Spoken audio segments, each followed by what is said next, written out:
मुख्यमंत्री एकनाथ शिंदे ने भी इस पर बयान दिया है और कहा है कि जल्द ही तीसरा अपराधी भी पकड़ा जाएगा। सख्त से सख्त कार्रवाई हम करेंगे। 2 को पुलिस ने गिरफ्तार कर लिया है। हरियाणा का, उत्तर प्रदेश का ये खबर भी आई है और ये कॉन्ट्रैक्ट किलिंग भी हो सकती है। मुंबई पुलिस ने भी ये बात कही है। मुंबई पुलिस का बयान भी आया है। हाँ, हमारे साथ हमारे संवाददाता लगातार बने हुए हैं। दीपेश पुलिस स्टेशन के बाहर से। दीपेश, कोई और जानकारी? अशोक चौहान जी इस समय हमारे साथ फोन लाइन पर जुड़ चुके हैं। अशोक जी, गंभीर खबर, ये बाबा सिद्दीकी की हत्या कर दी गई है, क्या कहेंगे आप?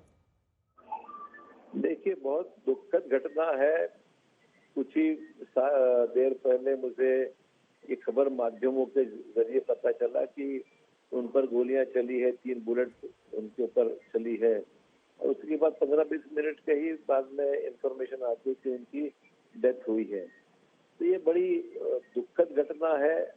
बाबा सिद्दीकी हमारे से ऐसे अचानक चले जाना और इस हालात में उसको उनकी डेथ जो हुई है वो एक क्राइम मतलब किया गया है, उनके ऊपर हत्या की गई है उनकी। एक हमारा नौजवान साथी, हम लोग कई साल कांग्रेस में रहकर काम किए हैं, एक दूसरे की हमारी दोस्ती थी। बाबा हमेशा हमें याद करता था और बाबा का एक बहुत ही, जैसे मैं कहूँगा कि एक दिल खुलास व्यक्तिमत्व था। हंसता खेलता हुआ, अपने काम करते हुआ, लोगों के सामने अपनी भूमिका स्पष्ट तौर पर रखने वाला एक दिलदार साथी आज हमारे से निकल गया है। इसका बहुत गहरा दुख है हम लोगों को। खैर, गोलियां चलने के बाद कुछ लोग गिरफ्तार हुए हैं, उनको ऊपर उनसे पता चल जाएगा मोटिव क्या है, कौन है इसके पीछे।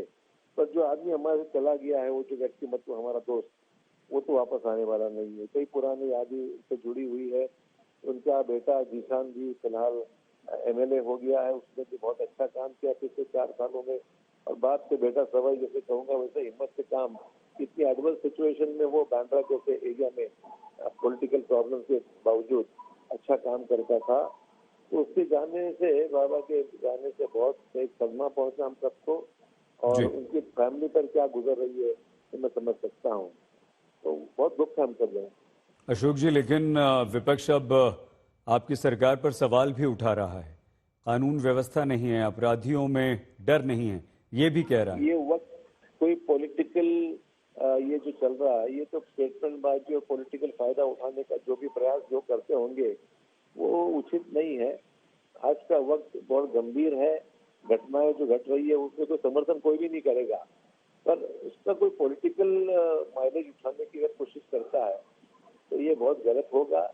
बाबा के परिवार के साथ बाबा से जो हुआ है उसमें कोई भी समर्थन ऐसी चीज का बिल्कुल नहीं करेगा। जो बयानबाजी हो रही है वो लगता है हाईली पॉलिटिकल है। लेकिन अशोक जी, इस पर आप क्या कहेंगे कि वो अपने बेटे के ऑफिस से निकलते हैं, भीड़ भाड़ होती है, उनके साथ लोग होते हैं और दिन दहाड़े गोली मार दी जाती है। पुलिस प्रशासन का क्या डर अपराधियों में नहीं है? देखिए, आजकल हर जगह बड़े कॉशियसली काम करने की हालात है।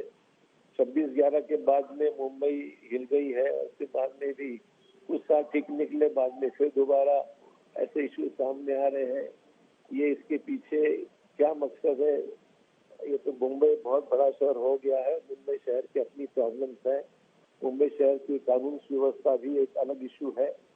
तो मैं समझता हूँ कि क्राइम कंट्रोल करना ये भी एक बहुत चैलेंजिंग सिचुएशन आज के युग में पूरे दुनिया भर में है। मैं ये समर्थन नहीं करता, I am not supporting the issue, but definitely आज वायलेंस, टेररिज्म और ये जो चलते हादसे, वो बड़ा खतरनाक जैसी माहौल है और इसलिए अपने आप को सतर्क रहना चाहिए और ऐसी घटनाएं ना घटे, इससे सरकार में तो सख्ती से पेश आना चाहिए। धन्यवाद अशोक जी। अशोक चौहान जी हमारे साथ थे। आइए अब एक बार फिर से दीपेश के पास हम आपको लिए चलते हैं। निर्मल नगर पुलिस स्टेशन के बाहर से मौजूद है दीपेश। देखिए, जो खबर आई है मुंबई पुलिस की तरफ से, बयान आया, उसमें यह कहा गया है कि ये सुपारी किलिंग भी हो सकती है, मतलब कॉन्ट्रैक्ट किलर्स भी हो सकते हैं। तो इसके पीछे इस बात को हम किस तरह से देखें? जी सही। देखिए, अभी तो फिलहाल जो एक सस्पेक्ट है उनको कस्टडी में लिया गया है, डिटेन किया गया है तो लेकिन मुंबई पुलिस जो है वो किसी भी एंगल को नकार नहीं रही है, हर सिरे से जो है इसकी जांच कर रही है। ये भी एक सिरा इसमें से है जो कि आपने कहा कि कॉन्ट्रैक्ट किलिंग हो सकती है, इनको जो है वो किसी ने कॉन्ट्रैक्ट दिया हो या सुपारी दी हो उन्हें मारने की, ये भी एक एंगल है। लेकिन अब तक निष्कर्ष पर या किसी ठोस नतीजे पर मुंबई पुलिस जो है वो नहीं पहुंची है। मुंबई पुलिस के निर्मल नगर पुलिस के एक अधिकारी हैं, इन्होंने जो दो सस्पेक्ट्स हैं, जो दो संदिग्ध हैं, उनमें से एक को मौके पर ही पकड़ा था और उसके पास से पुलिस को दो भरी हुई मेडिसिन मिली थी, यानी कि वो पूरी तैयारी में आए थे।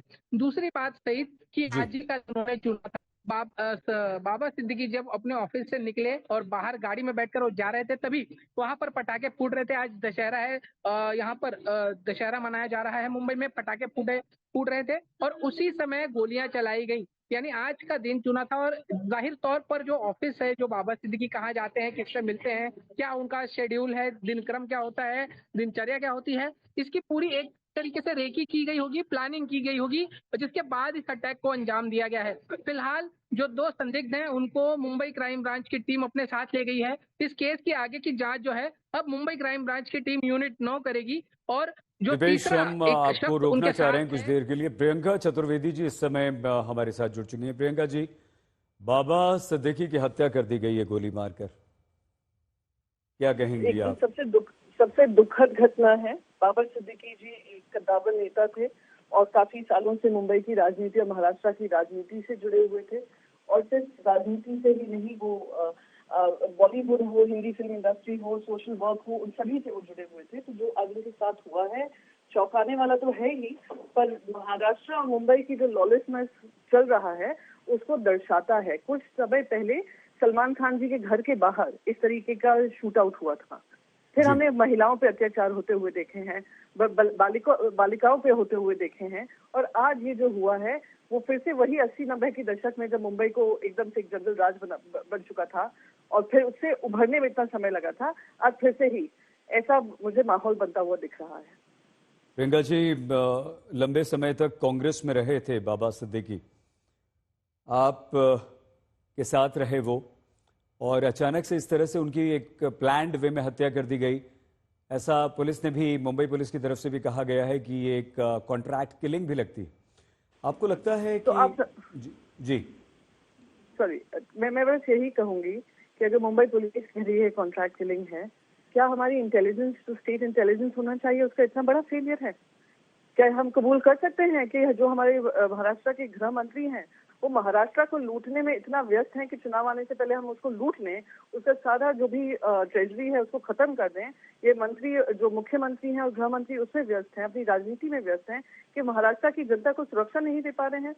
वो सुरक्षित इंसान जो एक नोन लीडर थे, पॉलिटिकल लीडर थे, उनकी अगर कॉन्ट्रैक्ट किलिंग हो जाती है तो आम आदमी कहाँ से कानून व्यवस्था से अपेक्षा करेगा या न्याय व्यवस्था से अपेक्षा करेगा कि उनको सुरक्षित माहौल दिया जाएगा? धन्यवाद प्रियंका जी हमसे बातचीत करने के लिए।